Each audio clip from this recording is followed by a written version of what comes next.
सच्ची घटना। सुनते सारा जग हिल जाए, त्रस्त समाज था मनुवाद से। शूद्रों को सब रहे सताए, नहीं कोई सम्मान था उनका। दलितों पे वो हुक्म चलाए, नहीं कोई सम्मान था उनका।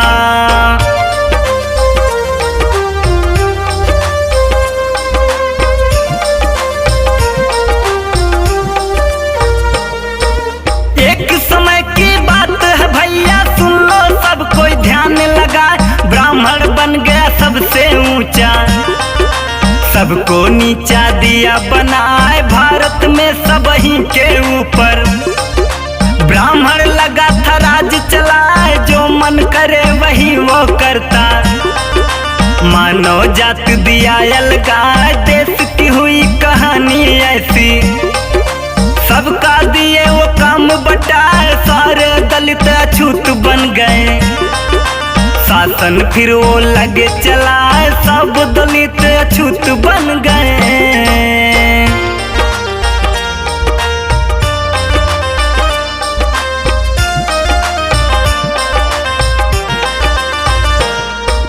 छुआछूत अछूत कहकर सब दलितों को रहे सता। पानी भी पीने नहीं देते, भोजन बहुत ही दूर था भाई। पानी भी पीने नहीं देते, हाथ पैर से कुछ छुआए। ब्राह्मण उनको डांटने लगे, क्षत्रियों से दे पिटवाए। कहे कि तुम तो अछूत हो दलितों। सुन दलित को रोना आए, कहे कि गांव में रहना न तुमको। गांव से बाहर लगे भगाए, हाथ जोड़ सब क्षमा मांगे।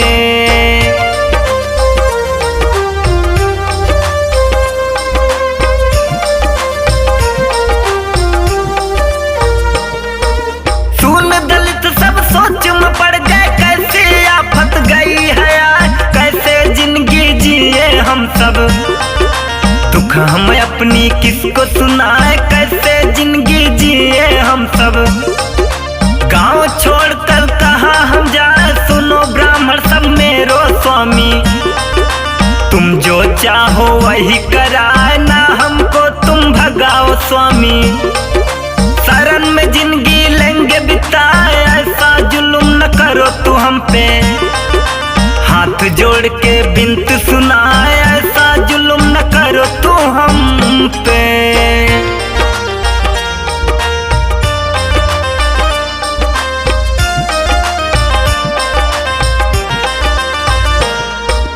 सोच विचार सब ब्राह्मण मिलकर आपस में फिर किए वो राय। कहे कि छुआछूत न हो कुछ, कमर में झाड़ू लो बदवाए। पद चिन्हों को मिटाते जाओ, धरती पर अब थूकना न भाई। खाना पानी इसी में खाना, गले में हाड़ी लो लटकाए। ऐसे ही अब रहना तुमको, सुबह शाम ना निकलो भाई। मंदिर मस्जिद तुम मत जाना, कुछ भी अछूत हो ना पाए। मंदिर मस्जिद तुम मत जाना।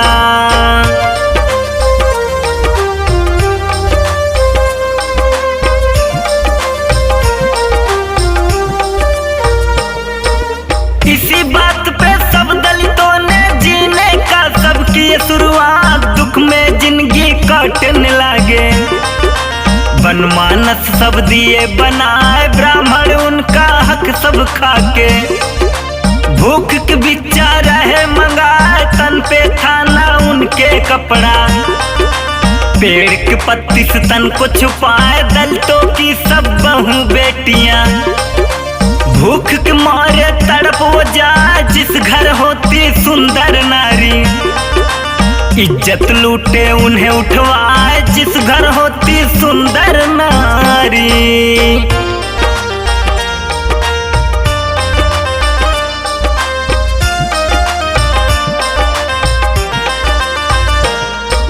जैसे तैसे दलित लोग सब रहते जिंदगी रोज बिताए। मंगल बेला तब वह आई, लिए जन्म भीम जी आए। माता भीमा के घर। 14 अप्रैल बजी बधाई महू छावनी मध्य प्रदेश में। पिता राम जी राव कहाय भगवान बुद्ध की पड़ी थी महिमा। सारे दलित में खुशियां छाए महू छावनी बजी बधाई। अन्न धन सब कोई खूब लुटाए महू छावनी बजी बधाई।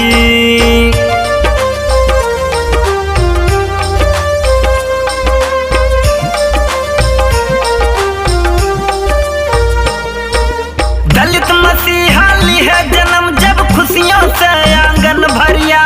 धीरे धीरे 5 साल बीता बाबा साहब बड़ा हो जाए। पिता से बोले पढ़ूंगा मैं भी। सोचने पर मजबूर हो जाए कहाँ पढ़ाऊं बेटे को अपने। शूद्र को शिक्षक ना अधिकार कैसे कहाँ ले जाऊं इसको। भीम को लेकर दुख अपार हुआ बहुत ही पिता के दिल में। कैसे मिले शिक्षा का अधिकार सारी रात वो सोचते रह गए।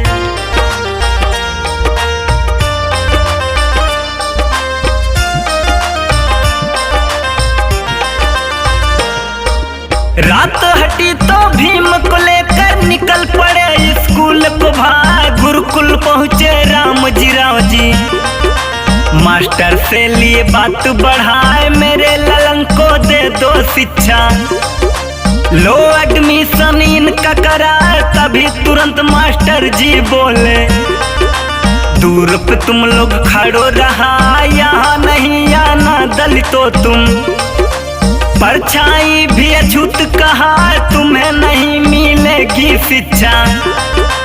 कहकर भीम को दिए भगाए तुम्हें नहीं मिलेगी शिक्षा।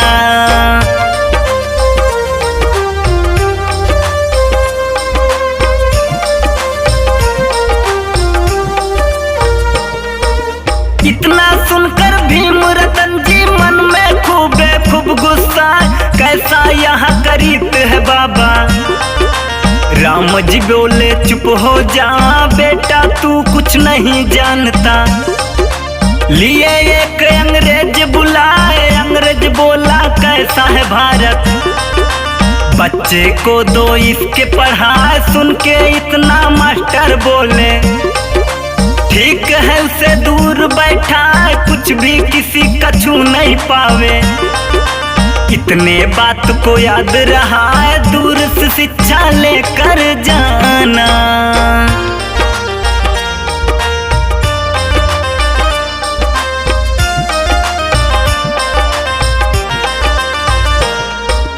भीम की चलने लगी पढ़ाई रोजे रोज स्कूल वो जाए। जब किसी के पास में जाते सब लड़के उन्हें दूर भगाए। कहे कि एक अछूत हो तुम। बाबा भीम सोच पड़ जाए लगी प्यास थी एक दिन उनको। बाबा भीम से नहीं सहाय गए नल से पानी पीने। सब लोगों उन्हें लिए दौड़ाए पाकर उनको मारने लगे। स्कूल से दिए उन्हें भगाए बाबा साहब रोते रह गए।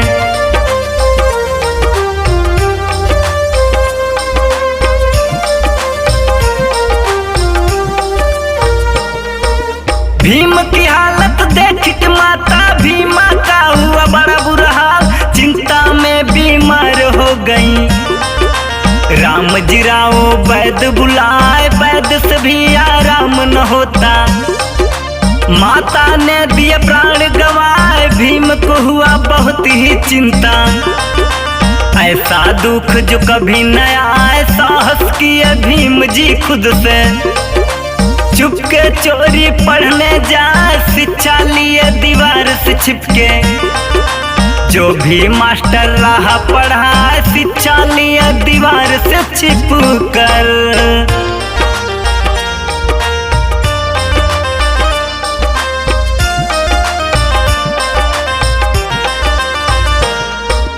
धीरे धीरे पढ़ी पढ़ाई। रमाबाई थी लड़की का नाम जिससे भीम किसान शादी हो गई। दोनों जन का हुआ मिलान, हुए 3 ठू बच्चे उनके। साथ में पढ़ने का करते थे काम, तर्क शास्त्र अंग्रेजी गणित से। हुए भीम जी बीए पास, साहू महाराज खुश हो करके दिए वजीफा इन्हें थमाए, पहुँचे तुरंत कोलंबिया बाबा। बड़े लगन से किए पढ़ाई, PhD लंदन में कर गए।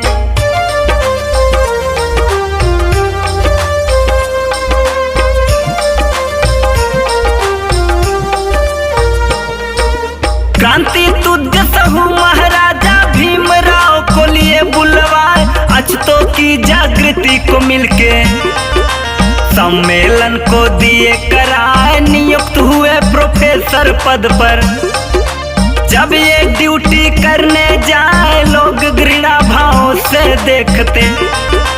भीम से ये सब नहीं सहाय, छुआछूत अछूत की ड्यूटी करने से अच्छा मर ही जाए, ठाना उसी दिन बाबा ने। छुआछूत हम देंगे मिटाए, ठाना उसी दिन बाबा ने।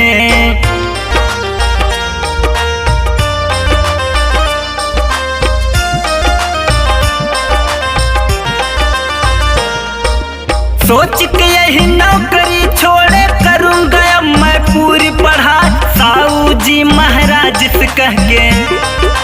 फिर तुरंत लंदन में जाए, बाबा साहब जिद में आके करना चालू किए पढ़ाई। घर की हालत बेहद गिर गई, रमाबाई परिवार चलाए। हुआ अचानक ऐसा एक दिन, लड़के सब हो गए बीमार। रमाबाई जी वैद्य बुलाती, राहत नहीं वैद्य से पाए, दोनों लड़के मर गए उनके।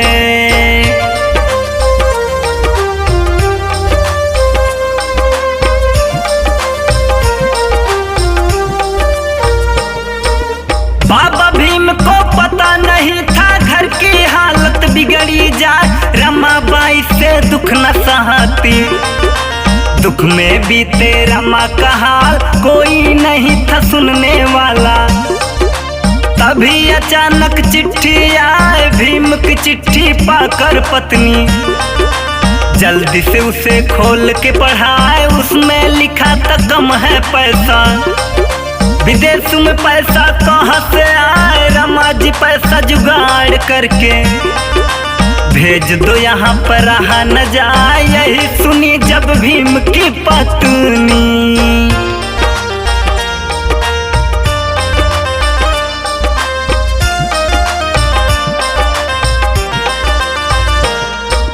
जोड़ जुगाड़ से पैसा भेजी, बाबा पूरी किए पढ़ाई। लंदन से बैरिस्टर बनकर वापस फिर मुंबई में आए, दलित हक की लड़ी लड़ाई। जब तक उनमें सांस चलाए, पत्नी मर गई, बाप भी मर गए। बच्चों का भी नहीं सहाय, हुए अकेले बाबा साहब। देश में क्रांति दिए चलाए, कहे दलित को हक चाहिए, नहीं तो होगा बहुत बुरा। इसी बात पे हो गया दंगा।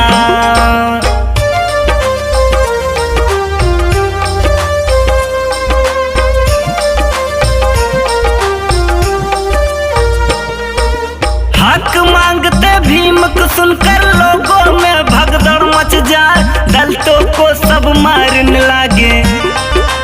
बाबा भीम को समझ न आए, उसी बात पे सहमत होके दलितों का हक लिए छुड़ाए। फिर आई आजादी समस्या, भीम ने दिया संविधान बनाए, दलितों को आरक्षण मिल गया। भीम का सपना हुआ पूरा, मनुवादी स्मृति जलाए। बुद्ध धम्म को लिए अपनाए, 5 लाख लोगों के संग में।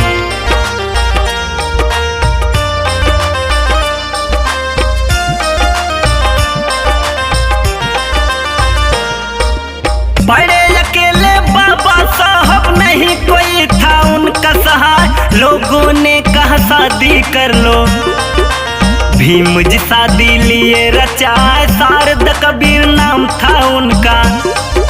ब्राह्मण जाति की नारी थी भाई बाबा साहब विश्वरतन जी।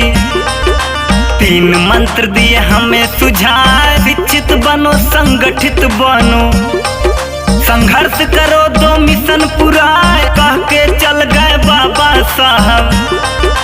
भीम की गाथाओं में से सुनाए, यही कहानी भीम की भैया।